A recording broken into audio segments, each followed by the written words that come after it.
All right, Shalom. First and foremost, giving all praise, glory, and honor that's due to Yahweh, Bahashem, Yahweh Shai, Bahashem, Chahak, Badash. Double honors to the elders and apostles of Great Millstone who were well. Peace and blessings to the 144,000 and the hopeful elect. Shalom, Barakatham. The title of this lesson is Faith is the First Spiritual Power. All right, faith is the first spiritual power. Now, a lot of times this topic, we think about, our imaginations are vivid, and that's rooted in the scriptures, by the way. When we think of things like the X-Men or, insert comic book hero, blah, blah, blah. But that's rooted in the scriptures that we're going to be gods, all right? We're going to be physically manifested as gods. Okay, the brother Apostle Paul, all right, mentions this, how we're going to be changed in the twinkling of an eye, etc., etc. We think of super strength, flying, whatever the power is, all right, and that's definitely coming, all right. But what I want to stress as a lifeline, all right, to fortify our hope, all right, is that that's not where the spiritual power actually began. The spiritual power began with the fact that we believe, okay? That alone is a spiritual power. Now, the base of this will probably be Ezekiel 37th chapter, all right? But I want to read one precept real quick in Matthew chapter 9, verse 22, and it says, "But Yahushua turned him about, and when he saw her, he said, 'Daughter, be of good comfort.' All right, thy faith hath made thee whole. And the woman was made whole from that hour." Okay, now this is the scenario where, Yahushua is walking through a crowd, a woman grabs the hem of his garment, and he can feel the virtue go out of him, as it says, which that's power. Okay, but why did the virtue go out of her versus all the other people that Yahushua interacts with, or that may have touched his garment or something related to him? Why didn't they all get healed from their ailment or get some kind of... Because faith is the thing that made her whole, you see. And this is why, when as much as the apostles were walking around with Yahushua, learning with him, they didn't really get the powers to do those miracles until after they walked with him for a while and they were built up. Their faith was built up. Peter's faith was built up, man. You can read that account. All right. Yahushua basically had the apostles on training wheels, but what was the currency? Just like in a video game, you're doing a spell or a magic spell or whatever, you may have a resource in there called mana or magica or something like that, or stamina or endurance. That's when you run out of that, you can't do any more of your powerful abilities, okay? And so in this walk, that's what faith is, man. If your faith is low, all right, you have 1 HP of faith, well, then your ability to do powerful things through the Spirit are going to reflect that, all right? So that's where spiritual power, the foundation of it, begins, all right? It's through our faith, man. And the fact that we believe at all is a miracle, all right? That alone is a spiritual power, to be able to look at the world, the situation that we were born in, all right, the things that we have to go through on a daily basis, and still believe, all right? That's a spiritual power, man. Nobody else, everybody else thinks we're crazy, okay? And when you look at it just raw from a logical perspective, it makes sense why they think we're crazy, all right? Because we've been here for so long, we've been forsaken. Nobody respects us. We're exploited on everything, It makes sense why you would think that we're crazy. But the fact that we believe to the point where we're going out and we're doing the work of the Lord to warn people, that shows you that there's something supernatural at play here, all right? The other one I want to go to,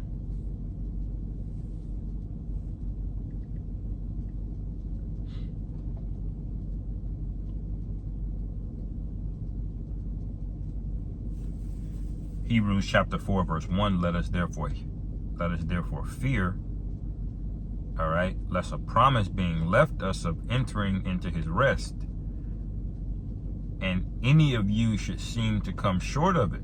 Okay? So the fear of the Lord, all right, will be the determining factor whether or not you get on the chariot, man. If you lack fear, okay, and you come up short, guess what? You're going to die the same death of these wicked Edomites, wicked heathen. All right? Always got to remind the body of that, man, because fear is important. But the main point, verse 2, for unto us was the gospel preached, all right, as well as unto them, but the word preached did not profit them. All right, just like grabbing the hem of your garment of Yahushua is not going to profit you, because it's not about that. All right, remember the account of Simon the sorcerer wanted Peter's gift. All right, but he didn't really believe. You know, Bar Jesus, he didn't really believe. You know, it says, as well as unto them, but the word preached did not profit them, not being mixed with faith in them that heard it. All right, and this is the difference between us and them. All right, this is why some dry bones got up and started coming together and forming the sinews. I'm going to go to Ezekiel 37 for the sake of not making this too crazy long.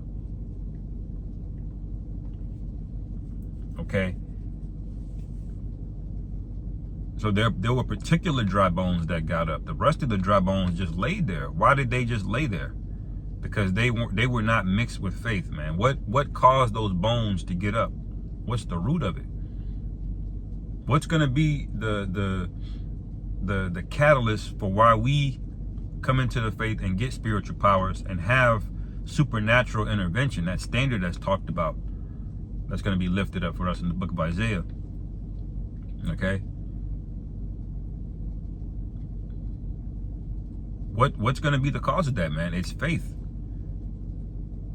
Think about it, man. That requires supernatural power to believe in something that you've never seen, that you don't really have any factual evidence for. All right. What you have is a lot of context, and you have an understanding. All right. And that's enough for the true righteous men to latch on to it, explore it. All right. Grow in the faith, run with it, you know, and not stop. That's the main point. Don't stop. Because if you stop before you know it's time, then you didn't have enough fear in you, like I just read in Hebrews 4. Okay?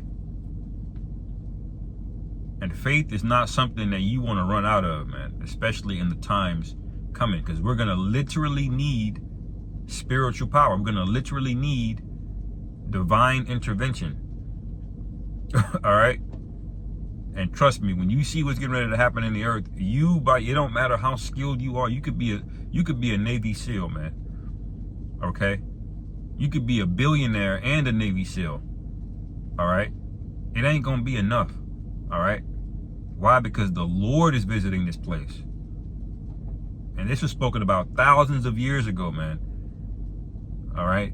Reiterated over and over by multiple prophets. Anyway, Ezekiel 37, all right, starting at verse 1, it says, the hand of the Lord Yahweh was upon me and carried me out in the spirit of the Lord Yahweh and set me down in the midst of a valley which was full of bones. All right, so this is a vision that Ezekiel got, all right, through the spirit of Yahweh. All right.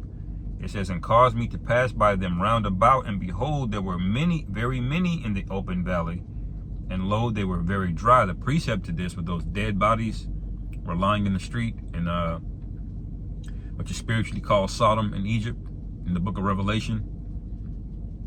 That's what this is talking about, man.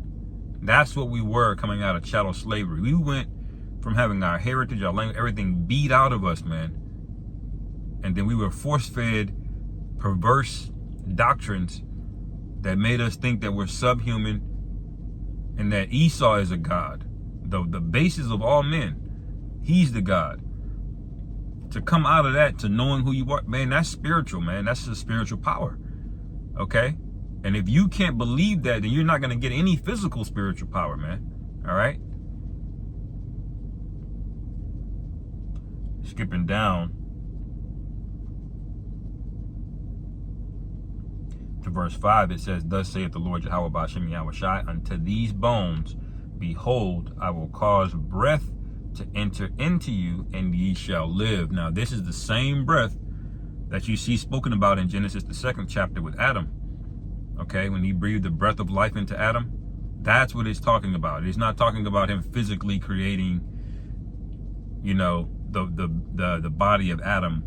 All right, and Adam was literally the first man and the only man. No, the breath of life is talking about the ways of life. Okay, later codified as the laws of Moses. Okay, otherwise known as the law. All right, but really they're just the ways of life, because Yahushua had to elaborate on these things. You read Matthew the 5th chapter. He had to give you context about, well, okay, well, it says you don't do this on the Shabbat. Well, Yahushua had to come in and explain to them the meaning behind the Shabbat, what's the purpose of it, so they know how to navigate these things. All right, and before Moses, it was oral tradition. Okay, and so when you get that life breathed into you, it ain't about the black and white what was written down here. There's discernment. There's actual wisdom behind it. Wisdom is a spirit. Okay, and the Lord gave that to us, man, and he didn't give it to anybody else, even though the words that we learned it from is one of the most published, well, is the most published literature in the world, that being the Bible. Okay, despite that, still very few men actually got this thing, man. Just like very few men during the time of Acts were able to walk around and cast out demons and perform miracles. All right, verse 6, and I will lay sinews upon you and bring up flesh upon you, and cover you with skin, and put breath in you, and ye shall live. All right, and ye shall know that I am the Lord Yahweh. All right, and all of that, the sinews and the flesh and all that all represents a man waking up to who he is. Okay, putting on the armor of the Most High, eating the whole roll. All right, getting a healthy fear of the Lord instilled in him. Okay, and running with it, man. Going out and being fruitful. Okay, that's what this represents. And fruitful in what sense? Does it mean to make money? No. The fruitful in the sense that fruit makes more fruit. How does a tree reproduce? You ever wondered how does a tree go from one spot and it reproduces to another tree way over there? It's through fruit. Okay? Every tree that has seed or that has fruit, it has seed in the fruit. And when those seeds get deposited back into the ground elsewhere, all right, into soil, when there's water, all right, it grows up to what? Another tree. All right? So that's what it means to be fruitful. And we saw this where? Back in the time of Acts, man. There were times where, you know, thousands and thousands of souls were saved by the performance of miracles through just a few men or even one man. You know, I believe one instance where Peter said 3,000 souls were saved. You know,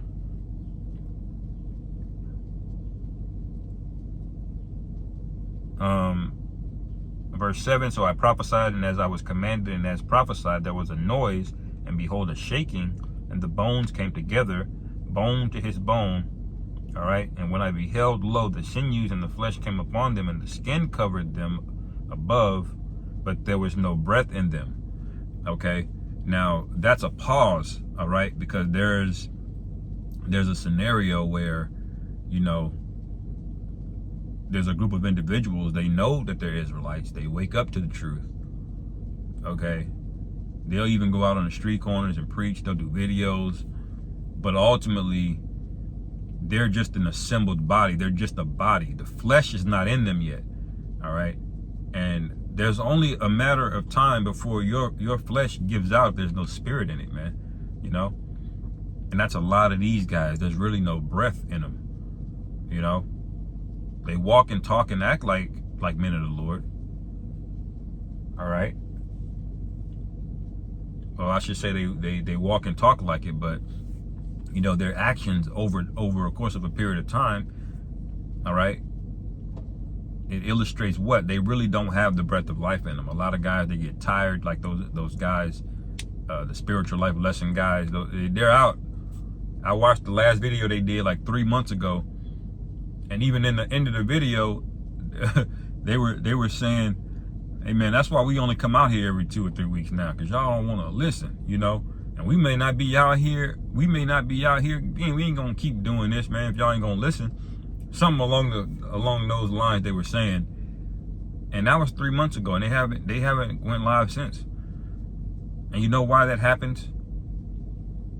These are men that knew the name of Yahweh, the name of Yahweh Shai. But well, guess what? They didn't have breath in them. The breath wasn't in those guys. They looked like us, but they were not of us. Okay? And this happened back in the ancient world during the time of the Romans and Acts. All right? It says, verse 9, then said he unto me, prophesy unto the wind, and son of man, and say unto the wind, thus saith the Lord Yahweh Ba'ashem Yahweh Shai, come from the four winds, O breath, and breathe upon these slain that they may live. All right? So I prophesied, and he commanded me, and the breath came into them, and they lived and stood up on their feet, an exceeding great army. All right? And that's the other point. You got to know how numerous we are, man. All right? 1/3, you think about the 144,000, okay, compared to 8 billion people, that's not a lot of number. That's not a lot of people. But 1/3, man, of a nation that the Lord has said are as the sand of the sea, that's a lot of people, man. All right? And they may not all be on street corners preaching, okay, but that body is coming together, all right? And we know that it is because we can see the signs of the end coming. All right?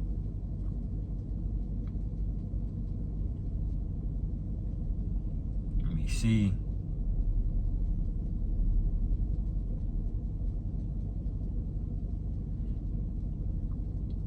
I could probably finish it. I'm gonna just read 11 through 14 and I'll shut it down. I'm kind of going a little minute, trying to make these shorter, but this is just on my spirit after I talked to one of the brothers on the phone last night, and you know, who's in a situation, who's doing well, man, in his spirit, and he encouraged me, this inspiration for this lesson, you know, talking to that brother, man. All right? And it says, verse 37, Ezekiel 37, verse 11, then he said unto me, son of man, these bones are the whole house of Israel. All right? Behold, they say our bones are dried, and our hope is lost. We are cut off for our parts. All right? It says, therefore prophesy and say unto them, thus saith the Lord Yahweh Ba'ashem Yahweh Shai, behold, O my people, I will open your graves and cause you to come up out of your graves and bring you into the land of Israel. If that's not a miracle, I don't know what is, man. All right? But it really started with that belief, that faith. All right? If you have that, if you believe in this thing, you have a spiritual power, man. Okay? You have a spiritual power, just believing, if you're sincere. All right? And it says, and ye shall know that I am the Lord Yahweh when I have opened your graves, O my people, and brought you up out of your graves. And I shall put my spirit in you, and ye shall live, and I shall place you in your own land. Then shall ye know that I, the Lord Yahweh, have spoken it and performed it, saith the Lord Yahweh. So that's promise, man. All right? That we're not going to sign a Balfour Declaration or sign a treaty with the UN. The Lord is explicit about how he's going to deliver us and what we get. We're going to be brought back into the land through the scriptures say a mighty arm and a stretched out hand. You know, or a mighty hand and a stretched out arm. Either way, that's how we're going to be brought in, with fury. All right, the whole earth is going to be shook, just like they were when we were exiting Egypt, the Exodus. All right, they saw the chariots over us. They heard about all the plagues that the Most High hit Egypt with, and they were shook. That's how it's going to be again, but it's going to be manifold. All right. And so before we get the actual spiritual power, before we get the physical spiritual power, all right, just know we have the spiritual, the first true spiritual power, which that being faith, man, believing in this thing. All right. And faith is going to be a component of fear of the Most High and a component of love of the Most High. All right. That's how your faith is going to be expressed. All right. You know a man believes if he moves in a way that he fears the Lord. That's how you know he has faith. You know a man believes if he moves in a way that he loves the Most High. He loves the law. He keeps the law to the best of his ability, man. Okay? Does what's required of him, you know? Anyway, man, I'll end it there. Lord willing, this is edifying. Call hello Yahweh Bashim Yahweh Shai Bahashem Rachahak Wadash. Double honors to the elders and apostles of the great millstone who rule well. Peace and blessings to the 144,000. I hope for elect. Shalom. Barakatham. Kwame Yashar.